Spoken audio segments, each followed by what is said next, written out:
Thanks very much, guys. So, yeah, I'm Snare or Lucas. I'm from Melbourne, Australia, which is a really long fucking way away. Um, I work at Azimuth Security, doing some computer stuff, like most of you guys, I guess. You might have seen my talks in the last couple of years about EFI, firmware persistence stuff, and OS 10 kernel, fuckery. My buddy Rezin, who did this research with me, isn't here because he's like being a grown-up and writing a PhD thesis or something, which he decided was too important to tear himself away from to come and drink all the beer. But yeah, so I'm presenting on his behalf as well. He did all the hard stuff, which you'll see later on. So basically, I'm going to talk a little bit about Thunderbolt DMA attacks. People have been talking about DMA attacks, for years, and we've seen lots of Firewire stuff. And then Thunderbolt became a thing, and people were just like, "Okay, cool. This is totally a thing. We can do DMA attacks." But same thing as what I did with the EFI firmware persistent stuff. I hadn't seen anyone actually do it, so I was like, "Well, I'm going to do it and make sure it's all good and learn a few things in the process." Rezin, thought the same thing, and we had a couple of conversations about it, and he's like an FPGA guy. I probably should have done his intro thing. Yeah, he's a FPGA nerd, and he's at uni doing his PhD thingy on FPGA stuff with ray tracing. So yeah, we got together and messed around with some FPGAs and some PCI Express and whatnot, and came up with this stuff. So I'm going to go through a little bit about like the history of Firewire DMA attacks and how all that stuff works.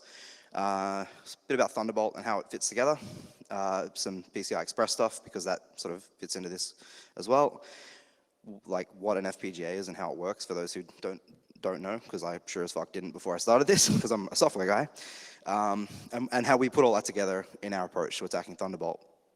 And there's I didn't actually bring my demo kit because I've been traveling around the world for 2 months and I didn't want to carry this Pelican case around the world, so I've got a video instead of the sweet Sunhack demo, sorry. And then I guess there's a few slides on defense because some people care about that. So Firewire DMA attacks. I think actually just on the bus DMA attacks, old mate Joe over here did one of the first ones of years ago with his Tribble board, which was pretty neat. I think the first Firewire DMA trick, like stunt hack that I ever saw, was this crazy dude at Apple called Quinn the Eskimo, who, if you ask arcane kernel questions on the Darwin kernel mailing list or file DCS like tech support incidents at Apple, he'll usually answer your questions in great detail, and you'll wonder how the hell he knows so much about it. So he did this thing in 2002 where he connected two Macs together via Firewire and drew a screensaver on the other Mac's frame buffer over the Firewire thing with DMA. And he was like, "Hey, look at this is cool, right?" And all the evil people went, "Yeah, this is cool."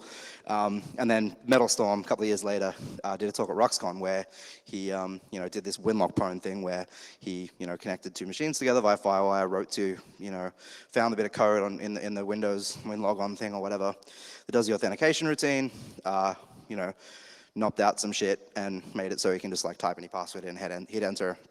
The attack that we now commonly know as Inception. So this is the sort of the common tool to do that attack. So Firewire DMA stuff works by using the SPP2 protocol, which is sort of part of Firewire.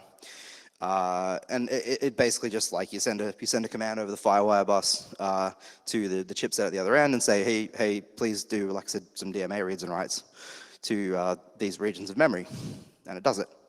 So you can do that. You use that to take a full memory dump of the system, and stream all the data out the Firewire interface, so you can do your winlock pwn, Inception hacks, whatever. So it looks kind of like this. We've got our target host there. We've got the PCI Express bus at the bottom, and the Firewire chipset connected to it. And we've got the analysis host, or the bad guy, whatever, attached over Firewire. Our Firewire chipset says, "Bro, please read some data at this address." Dude says, "Yep, okay," does a DMA read on the PCI Express bus and sends the data back, or whatever. There's a few limitations to this attack that are becoming more and more relevant. For starters, it requires that there's a Firewire interface. That's not a big problem on current Mac systems or anything with an Express card slot, because you can just attach one to the PCI Express bus via Thunderbolt or via Express card or some other expansion, expansion bus thing, like, maybe one of the docking interface, like, docking interface things or whatever. One of the sort of probably more important limitations is that FireWire uses 32-bit addressing, so you can only access the lower 4 gigabytes of memory, which wasn't a big problem, when FireWire attacks became prevalent. But now, I mean, my crappy travel laptop has 8 gigs of RAM, so if the code that contains the authentication routine happens to not be in the first 4 gig of memory, you can't do the screen unlock stunt hack. And if you want to do memory acquisition, well, you can't acquire all of memory. Furthermore, on Mac OS, the FireWire driver has a little bit of code, which I probably should have put in the slides, but it's just like if secure mode, which basically means if we have File Vault 2 enabled, so we've got full disk encryption enabled, and the screen is locked, then tell the FireWire chipset to not do DMA anymore, right?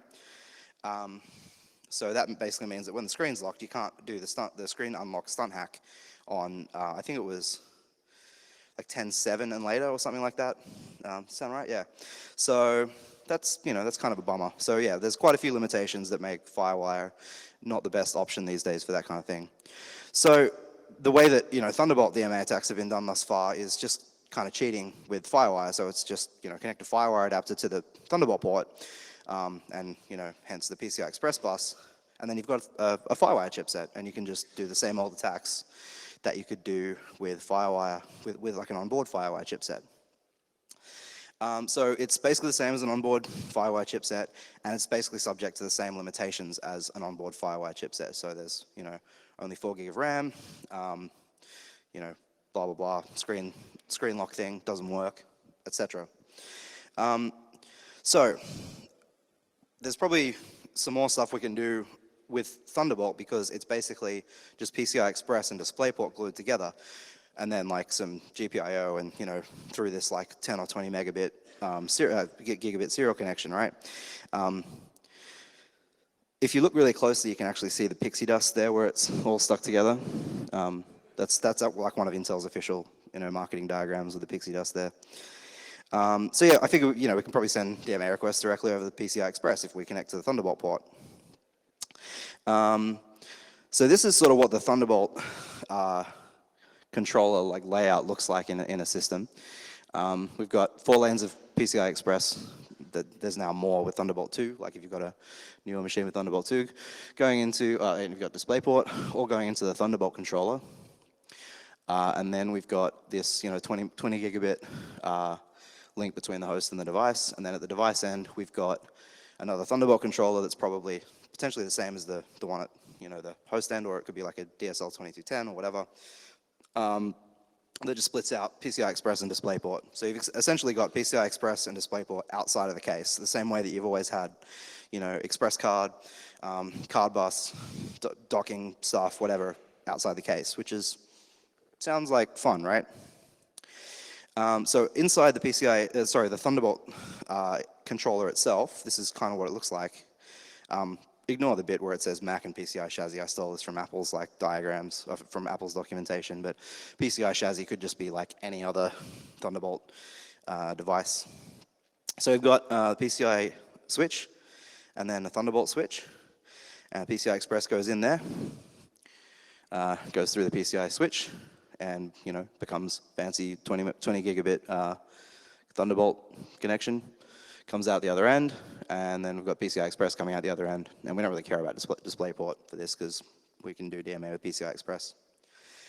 So a little bit of background on PCI Express, because I didn't really know a lot about this before I started, and Resin did, because he's doing all this crazy ray tracing stuff.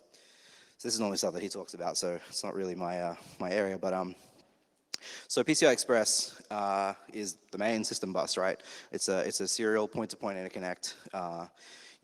Bunch of lanes that are negotiated link setup. So you can have your 16-lane fancy graphics card, and use a Dremel to cut the end out of a 1-lane slot and just stick the 16-lane card in there, and it'll just go, oh, there's only 1 lane connected electrically, so I'll just use 1 lane. So it's all negotiated at link setup, and works neat like that, which is kind of good if you want to do Dogecoin mining or whatever. You just put a bunch of cards in your 1x slots. Each lane has like, just 4 wires, a TX and RX like differential pairs, just using differential signaling. Same way that, the microphone cable works, apparently, to, cancel out noise. I'm not much of a hardware guy, but that seems legit to me. It's, kind of like a lot of networking protocols. It's layered, packet-based, transaction protocol. There's three layers that we care about: physical, data link, and transaction. And all the communication between, endpoints and the root complex is done with TLPs, transaction layer packets. So that's kind of what the stack looks like. We've got, the transaction layer, data link, physical layer, link in between, and our sort of device core being, maybe an Ethernet core or whatever. So this is kind of what the PCI Express bus layout looks like in a typical single CPU system. We've got the CPU there connected to the root complex, which is sort of the, the main, main endpoint to which everything else is connected. You can have, PCI switches, or PCI Express switches to like connect a whole bunch of devices through. You might have an endpoint connected directly to the root complex there, and then there's potentially bridges to legacy protocols like or legacy bus architectures like PCI or PCIX. And you've also got the memory connected directly to the root complex, which is where we do our fun DMA stuff. So we've got 4 transaction types. We only really care about the memory reads and writes, but there's also I/O reads and writes, which is kind of deprecated now. Mostly everything uses like memory mapped I/O, but you can do I/O reads and writes, configuration reads and writes, which are we can write to a device's configuration space and tell it to enable some mode or whatever. And there's memory reads and writes and messaging. So messaging is like interrupts and stuff. So for DMA, we basically, if you connect a device like a graphics card or whatever, the system will be like, okay, you need bus master because you need to like, write to some DMA buffers that you've allocated in the kernel or whatever. We can, write a target address and a command to the device, and it'll do some stuff, and then it'll write it all back to memory, and then it'll send an interrupt when it's finished. So there's a table that I stole from probably Intel. I think one of the Intel presentations that everyone steals diagrams from, which I think I've put in the references. So we've got memory reads and writes, I/O reads and writes, config reads and writes, messaging, and then the completion. All the completion messages are like the ones that the other endpoint will send back to you when it's done, whether it's with data or an error or whatever. Okay, so FPGAs. Everyone know what an FPGA is? Nope. Yep. Has anyone done any FPGA development? I mean, you guys obviously have. So for a software guy, it's kind of daunting because it's not actually like you're writing code, but it's not really code. It's like circuits. So it's kind of ridiculous. But so an FPGA is basically like a reprogrammable chip, reprogrammable IC that you can do lots of different stuff with. It's just a big array, big matrix of slices, which each contain like lookup tables, flip flops, carry chains. It's all some fancy circuity stuff that I don't really know about, right? There's a whole bunch of other features that FPGAs can have to make different types of circuits easier to build, like DSP stuff and block RAMs and whatever else. And also, there's a bunch of FPGAs that have device-specific features, like might have a full Ethernet core in silicon, so you don't have to implement all of that stuff in logic. DDR RAM on the chip, maybe even like a hard microcontroller core, like the Zinc FPGAs, or PCI Express transceiver, which is what we're kind of interested in. So yeah, I guess the important thing is it's reprogrammable, and you can basically do the job of lots of other different types of ICs on this one thing by like programming it in a certain way. So that's kind of what a LUT looks like, a lookup table. It's some fancy thing that can represent all different types of gates in one thing depending on how you program it. So yeah, that. So this is basically me like doing FPGA stuff. That's like I don't really get it. I'm starting to get the hang of it. It's kind of hard, but Resin knows all about this shit. So another feature that we see on some of the Xilinx, well, it's not really a feature on the FPGAs, but something that we can implement in FPGA logic is microblaze, which is basically a soft microcontroller that we can implement on the FPGA. So it talks to the AXI bus, which is the sort of one of the microcontroller equivalents of the PCI Express, so the main system bus. So all your phones probably have an AXI bus with all the peripherals connected to the CPU, whatever else, so they can all talk to each other. And it's basically like memory mapped. What the hell? Yeah, memory mapped into the microblazes, like memory space, so we can talk to the bus. Code for microblaze or any other soft microcontroller we can write in like whatever, and then compile it to binary for the microcontroller. So in this case, we just write code in like C or C++ as a full API, like SDK thing for microblaze development with AXI, which is quite nice. So it's really useful for writing control logic rather than building these overly complex state machines in VHDL or whatever. So noobs like me can write C code that will tell the chunks of FPGA logic what to do, which is great. It also implements a UART, so we can plug in a USB cable into the FPGA development board, connect it to serial, and then like printf debug out the serial port, which is great. Rather than like the way to debug the actual logic is insert like a logic analyzer core, and then you have this chip scope display with lots of like square waves that apparently mean PCI Express packets. So how do we actually do PCI Express with this guy? There's an AXI PCI Express core, which is just a bridge between AXI and PCI Express. And that gets memory mapped into the microblazes address space, so we can kind of just do like memory reads and writes to set up registers and do PCI Express TLPs, arbitrary PCI Express TLPs from our memory space, so we can sort of do whatever packets we want rather than having to use like an API that builds the packets for us. We can just specify everything, which is kind of nice.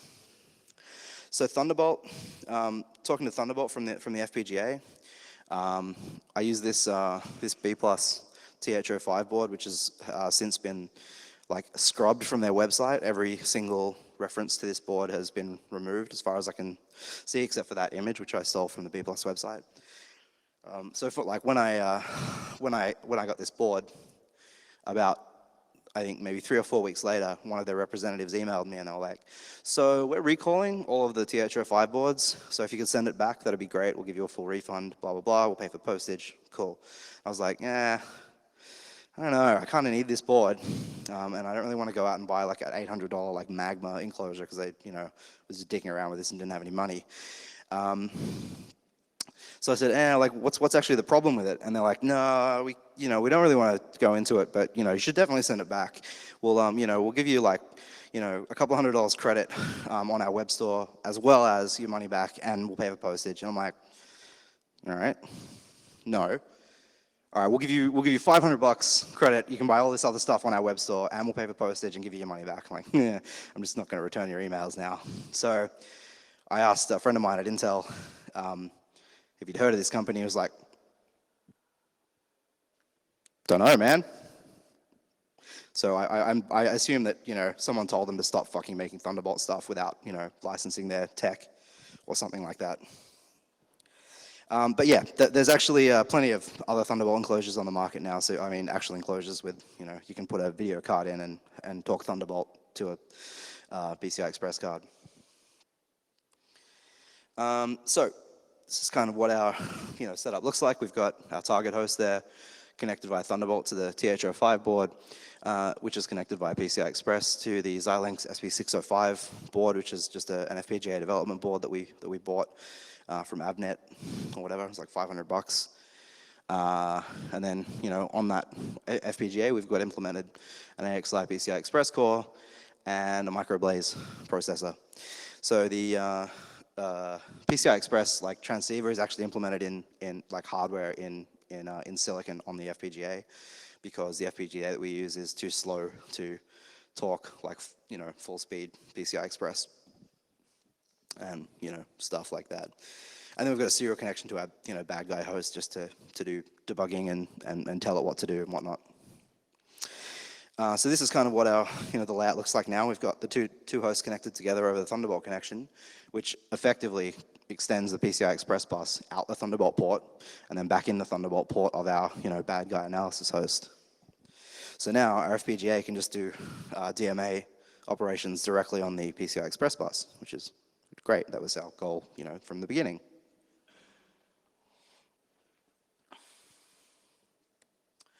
Okay, so we've got this FPGA that talks PCI Express over Thunderbolt, so what do we do with it? Well, the first phase of our testing stuff was to write a driver, kernel driver for macOS that is loaded on the, on our target, just for testing purposes, and it does config reads and writes, and makes the FPGA device busmaster and then tells it what to do. So we've set up our, at this stage we didn't actually have a microblaze, we just had like this awful state machine that we could tell what to do by writing some stuff to some registers on the device. So the next phase was actually to imitate another device. So rather than use our driver, which is cheating, and we're obviously not going to be able to use in a real world attack scenario, we need to make our FPGA PCI Express device imitate a device that the system knows about, and we'll load a driver for, allocate some DMA buffers, set us as busmaster, configure whatever access control stuff, ACS, blah blah blah on the PCI Express bus. So I'll take a little tangent back to PCI Express here. So some of you guys might know this stuff from trying to get graphics cards to work on Linux and shit like that. Config space is basically just this block of data presented by the PCI Express device and just gets memory mapped into kernel space, which contains a bunch of properties for the device. Like there's a vendor ID, device ID, there's the base addresses of registers that are mapped from the device. So, if, for example, you've got a SATA controller, there'll be a set of registers for communicating with it to talk SATA, whatever. It's capabilities and a bunch of flags like busmaster and shit like that. So I don't think I actually explained what busmaster means. Busmaster is a legacy thing, sort of, from PCI where, you had, so PCI and PCI Express are kind of different, but PCI Express was designed to look kind of the same, whereas their architecture is actually quite different.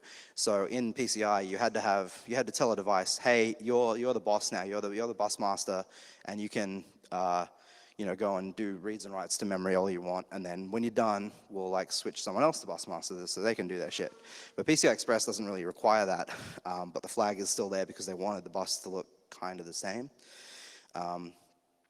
Yeah. So config space looks, somewhat like this. We've got some of the important things like the device ID and vendor ID there, class code and revision ID. I'll explain a little bit about what this is used for in a sec. Same with subsystem ID and subsystem vendor ID. Got the base address registers for the registers within the device that we want to talk to. Expansion ROM base address, which is kind of fun as well. If a device has an expansion ROM, you can stick a driver in there that the firmware will load or the BIOS will load when the device is connected at boot time. So for example, if you have a SATA controller that you want to boot from a disk that's connected to it, the BIOS has to know how to talk to the SATA controller, right? Because the BIOS has got to be able to read the operating system off the disk that's connected to it. So you can provide a driver in your expansion ROM that can tell the BIOS how to talk to it. So I did some fun stuff with that a couple of years ago, whereby I wrote an EFI driver that doesn't actually help you talk to hardware, but it just injects stuff into your kernel when the system boots. So you can actually do some pretty fun, nasty stuff with that. Yeah, that guy. So IOKit, kind of jumping around all over the place a little bit here, but IOKit is on macOS is the chunk of the kernel and all this framework stuff that handles device driver loading for the majority of drivers. It's all implemented in C++ and is horrible to reverse engineer because C++. Basically, like, it does all this driver matching stuff. So a new device is connected on the PCI Express bus, and IOKit like looks at the config space and goes, okay, well, we've got this vendor ID, we've got this device ID. I'm going to go look for a driver that understands how to talk to this vendor ID and device ID. It goes through all of the info plist files in all of the macOS drivers that exist in the system, tries to find one that matches. So it can also match on like the class code and revision ID. So you might have like a standard, a standard protocol or a standard architecture, that you can talk to, like SATA. There might be like, a standard for talking to SATA devices in the kernel or whatever. So you can say, well, I'm this kind of SATA device with this revision. Any driver that can talk to that kind of device will know how to talk to me. So we've got the info plist file there in the device driver that has some stuff that corresponds to the device ID and vendor ID there. So the device that we're imitating is the Apple SDXC slot, which has this name, which is generated from the vendor ID and product ID. And also has this flag, IO-PCI tunnel compatible, which basically tells IOKit that it's allowed to load this device driver if the device is connected over Thunderbolt or tunneled PCI Express. So we had to find one of the drivers that allowed this IO-PCI tunnel compatible flag, and had an easy name for us to match, like just by vendor ID and product ID, and nothing complicated. So yeah, proof of concept that we built around this was basically the same sort of thing as Winlock Pwn or Inception, where we find the code that does the authentication for the logon screen or for the screen lock logon by doing some DMA reads, and then we do a DMA write, like an MWR TLP, to overwrite the code with something that makes it not do what it would normally do, i.e. always like say, yes, you authenticated successfully, and then we win. So that's the code there. It's basically just like, call the authentication function, and then like move the result of the authentication function into AX and return it. So basically we just override it with like move 1 into AX and then return 1 all the time. So this is what our hardware looks like. We've got this SP605 FPGA development board with the FPGA on that fancy looking BGA package there. And because like pretty much all the FPGA boards that have PCI Express support, they're kind of designed for people who are building like new Ethernet hardware and that sort of stuff, or new networking hardware. They have like all of the other features that you could possibly ever have on a fucking development board, so they're huge and usually quite expensive. This is one of the cheapest ones around. Yeah, you can see it's got like compact flash and like SFP slot and fucking DVI, gigabit Ethernet, like everything else on that board as well. Then we've got our TH05 Thunderbolt to PCI Express board connected to the PCIe finger in the middle there. And then the Thunderbolt connector there, which is connected off to the victim. So this is what the whole rig looks like. We've got our JTAG and the UART connected to the board, and that's just for sort of debugging and like telling it what to do. We also implement it so you can just like press one of the buttons on the FPGA board and it'll just do it. It doesn't need any interaction with our attack host.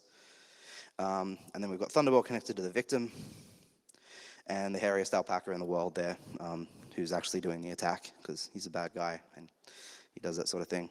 So in case that didn't make sense, Garth's going to explain it for you. Maybe? Why no sound?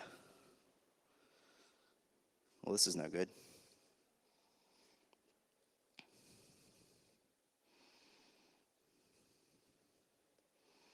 There was sound when we started. No? Okay. Well, I hope you understood it because Garth can't explain it to you now. Okay. Oh, there it goes. I'll access a secret military spy satellite that's in a geosynchronous orbit over the Midwest. Then I'll ID the limo by the vanity plate Mr. Big and get its approximate position. Then, I'll reposition the transmitter dish in the remote truck to 17.32 degrees east. Hit West Star 4 over the Atlantic, bounce the signal down into the Azores, up to Comsat 6, beam it back to SATCOM 2 transmitter number 137, and down to the dish in the back of Mr. Big's limo. It's almost too easy. So I hope that made more sense than my explanation. He's much better at explaining that shit than I am. So yeah, so I made a video of the actual attack as well because like I didn't want to bring all the hardware around the world. So there's you know, typing a single space into the target machine there, showing that it's, you know, not going to authenticate with that password. The password is not a space. We connect the FPGA board via Thunderbolt there. There's our serial console talking to the FPGA board. We go unlock, please. So it's searching through memory, looking for the bit of code that does the authentication routine, finds the code and patches it. And because there's 8 gig of memory in that machine, we're going to let it sit there and keep going until it hits the end of memory, just in case there's multiple instances of that code that need to be patched, which has happened a couple of times. I'm not sure why. I didn't never really looked into it, but yeah. So now space, enter, and the screen's unlocked. Yay! And the author is looking pretty frightened that we unlocked his machine. So yeah.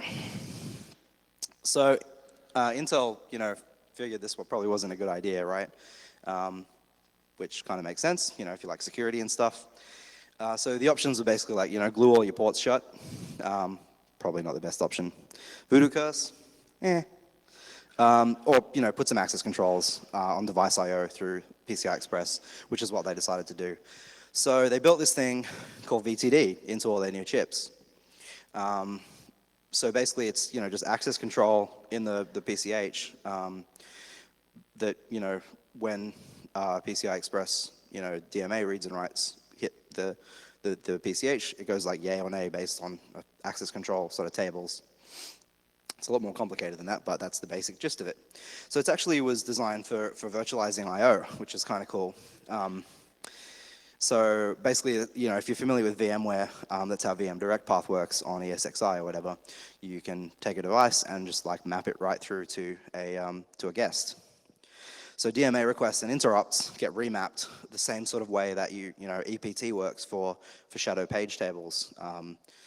So the VTD unit, which is actually in the PCH there, has like this concept of domains where there's you know, a domain generally represents a virtualization guest. So there's at least one domain, which is the host, you know, the host OS's domain or the VMM's domain. And then for each guest to which you want to remap a device, or, you know, pass through a device, you have another domain set up. And then assign that device to it in the remapping table stuff. So the OS 10 kernel configures VTD for you. It just configures one domain. So, you know, there's no support for VM Direct Path style pass-through. There's just this host domain set up, and that's all. So the IOPCI family device driver, when it is loaded, you know, creates this domain and assigns all of the devices to it, and that's it. So now when kernel drivers allocate DMA buffers, the allocator goes and talks to the VTD unit and goes like, hey, I want to allocate this DMA buffer to talk to this device. Don't let anyone except this device read or write to this DMA buffer. And, you know, it can actually be more granular than that. It can say, you know, only let this device read from this DMA buffer because it's a one-way, you know, data transfer from the kernel to the device. Or it could be the other way. It's, you know, the device is only ever going to write to this DMA buffer. Or yeah, it could be both. So the VTD unit now knows about all of the regions that devices need to read and write from, and it sets up this context table of all of the, you know, the ACLs basically. So then if you're denied access, you get this sort of thing on OS 10 in your console log, which we saw heaps and heaps of when we were doing this development stuff.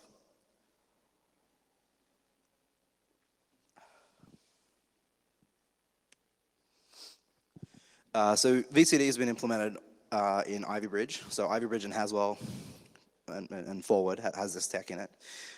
It does require the OS to configure it. So, I mean, as I say, Mac OS 10 configures it since 10.8.2. So Windows before Windows 8, I think it's only 8 and forward actually configures VTD. So Windows 7, if you're running Windows 7 in, on boot camp on your MacBook Pro or whatever, you'll be vulnerable to this attack. If you're running an old version of the operating system of OS X on your Mac laptop, you'll be vulnerable to this attack. Linux also configures VTD, and it just always sets up a domain per device. I'm assuming because it sets up things for KVM to be able to pass through devices, or maybe in future. I'm not sure whether KVM supports that or not. So like that's basically what I just said. Pre-Ivy Bridge machine, you're always owned because it doesn't have VTD. If it's an Ivy Bridge or later machine and you're running less than 10.8.2, you're owned. If you're running a current OS on a current machine, you're probably not owned. So I mean, there are some some gotchas with that. Like there's plenty of stuff that you can read and write over Thunderbolt, depending on which device you pretend to be. So there's still chunks of memory that are allocated for DMA buffers and stuff that's just, has access controls that allow you to read and write it. So if you want to attack a driver or something, you can read and write to those buffers, and, something bad might happen. There's plenty of other, attack surface, I guess, for this kind of thing, even given VTD, like, actually emulating a device, to a certain extent, and then starting to misbehave when, to send some malicious data down some certain code path in the driver and see what happens. So that's pretty much the gist of it, I guess. The next steps for this research, some of which we've sort of started to pursue a little bit, like make the kit smaller, is probably a good one good thing. Like Joe Fitz did this thing called Slot Screamer, which is kind of similar to what we've done. We've talked a lot with him over the last 6 months or so. So he's using a USB 3380 chip, which is a USB 3 to PCI Express chip, and you can, from the USB 3 side, tell it to do DMA on the PCI Express bus. I think the only limitation with that is that it's 32-bit PCI Express, so it's still only 4 gigs of memory that you can access with it. But it's pretty cool, and it's fucking tiny, so it's much better in that regard. So yeah, bypassing VTD is definitely desirable because that's the big stumbling block in being able to do DMA attacks. So we've made some inroads into that, and there's plenty of attack surface to mess around with VTD. Maybe see if we can do it without imitating a device. There's a few different ways we can look at doing that. Actually implementing full memory capture to make this a forensics tool would be kind of good. At the moment, it basically is just a one-trick pony with a stun hack. But the development board we have, has a gigabit Ethernet interface and some other stuff, so we could basically, implement a PCI Express Ethernet core on the FPGA as well, and then stream data out the Ethernet interface. Actually injecting payloads into the kernel using, or into processors using DMA. We started to look at that a little bit. Some really basic proof of concept stuff to be able to, find the, the allocator data structures in the kernel and, kind of allocate some pages and write our memory to them and then patch the kernel somewhere to jump into our payload kind of thing. And as I said before, like driver, exploiting vulnerabilities in drivers as well. So, finding vulnerable code paths within drivers for various PCI Express devices and triggering those by emulating some of the protocol that the device talks. Kind of breezed through all that really quickly. Still got a bit of time left, but that's some references there. If you want to have a look, I'll give the slides to the crew to chuck up on the website or whatever, so you can get those things. And yeah, any questions? Joe.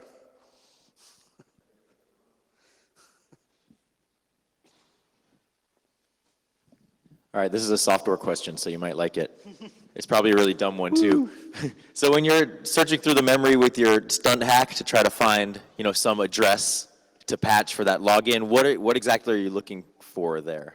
It's pretty cheap the way that it works at the moment. Like we sort of started to implement it a little bit cleaner and supporting more versions, like with signature-y stuff. But at the moment, it's basically like we know what the target OS version is. So we're looking just for a chunk of code that is big enough to only occur once most of the time, probably. So if it occurs more than once, we're just patching it anyway and hoping that it's not something important. Right. It usually only occurs once. It's a couple of times occurred twice, and we're like, I hope that's just another copy of the code. But we're actually looking at a specific offset within each page for that code. So it's, I mean, we know it's always, I mean, regardless of address-based layout randomization, it's going to be at the same offset within the page. It's just it'll be on a different page if it's randomized. So yeah, we're basically just looking for, I think it's like maybe 20 bytes or something. Actually, no, it's less than that because I think it's 9 bytes because it was like we had to do two different, like 2 separate TLPs. You know, for 8 bytes, and then for the next one or whatever, like, yeah. Yeah. Cool. Thanks. No worries. Anyone else? Hi, I missed the first part of your presentation, sorry. So if my question was already in that part, please reply, sorry. Within Firewire, I remembered, especially on Apple Mac, there was something like a locking mechanism that DMA was only available if the user was logged on. Is there a certain situation with this technique also possible? Sure. So I mentioned that related to the Thunderbolt, to the Firewire thing earlier. Yeah, that's like, there's some code in the IO Firewire family driver that when FileVault is enabled and the screen is locked, it disables, it tells the Firewire chipset to disable DMA and not do DMA requests anymore. There could potentially be, you know, a way to implement that, but it would have to be done in the Thunderbolt controller, which as far as I'm aware, there isn't a mechanism for doing that in hardware. Like, there's not actually a feature that I'm aware of in the Thunderbolt controller to do that. And when I say I'm not aware of, it's nearly impossible to get documentation, data sheets and stuff for those chips because fucking Intel. And then I asked them very nicely if I could, you know, join their developer program, and they're like, crickets. And I'm like, okay. And then I asked them again, and they sent me an email like 3 weeks later saying, yeah, someone will contact you in the next 2 to 3 months. I'm like, okay. Basically, unless you're like Belgian or, you know, someone like that who's going to sell 1 million units of something, they won't give you anything. So, I mean, it's going to take, you know, guys like Joe to actually reverse engineer the chip and figure out what the fuck's going on there. I poked around with a little bit from software, but yeah, I don't know. So there may be some access controls in there that I'm not aware of, but yeah. Cool. Anybody else?